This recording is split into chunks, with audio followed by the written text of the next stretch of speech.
Sauvignon Blanc. Sauvignon comes from the French word savage, which means wild, for the way the grapes can grow.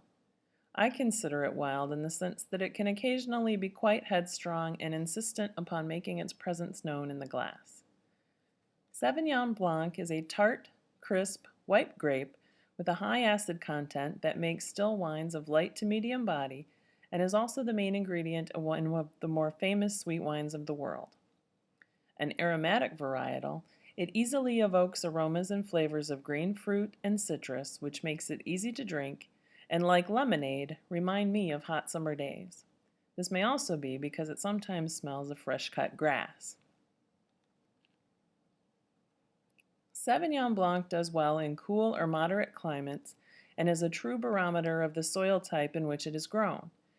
You will get some minerality in both the Sauvignon Blancs of the Loire and Bordeaux, for example, but they'll be slightly different. In the Loire, you're going to pick up on more of a chalky flavor. In Bordeaux, it will be more gravel. This varietal is quite comfortable in the Loire region of France, where the cooler climate brings out the vegetal notes that distinguish it from its softer sisters.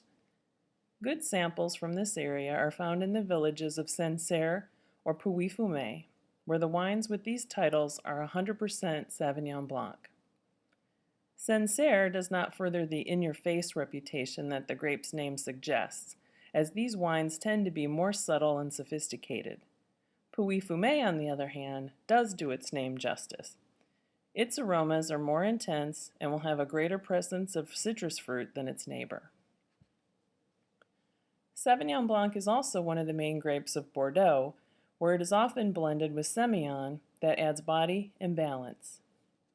Watch the labels for the villages of Grape or Pessac-Léognan.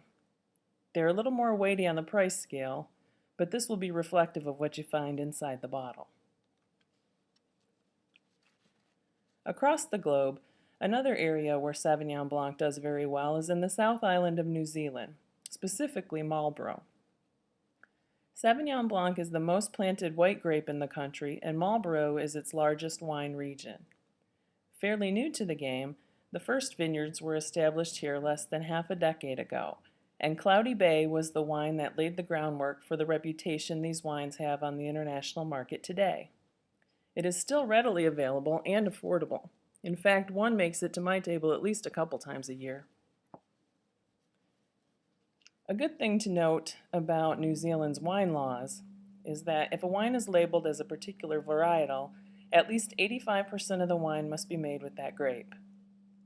Another user-friendly way that they label their wines is that if they're blends, the grapes must be listed on the label in decreasing order.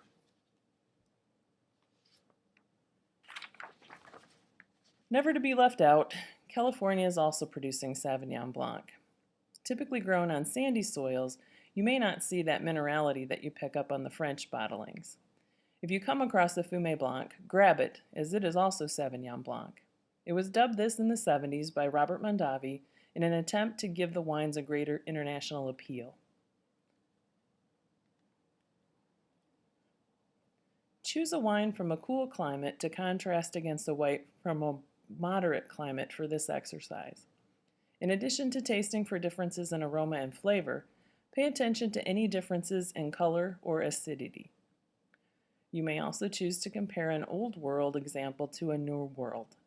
If so, note any style differences that you find. I'll also warn you that you may notice the infamous cat pee smell during this exercise. Do not let this keep you from putting the glass to your lips, as this is an instant where the flavor is not going to match the nose.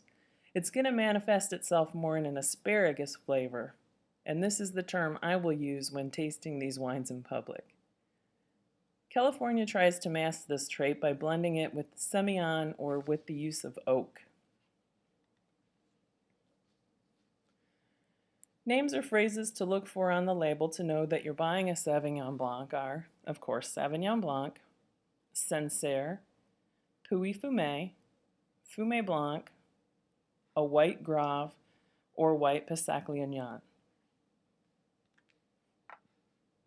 In the bottle, you should find green fruit, citrus fruit, vegetal notes such as peas or asparagus, herb, mineral, that cat pea smell, and more specifically asparagus. Pairing Sauvignon Blanc is fairly simple. It's high acid, so you want to pay attention to that when matching with food. It can be drank as an aperitif. It's good with vegetarian dishes, Mexican, specifically with the salsas that have the high acid content in them already, salads, or salty cheeses.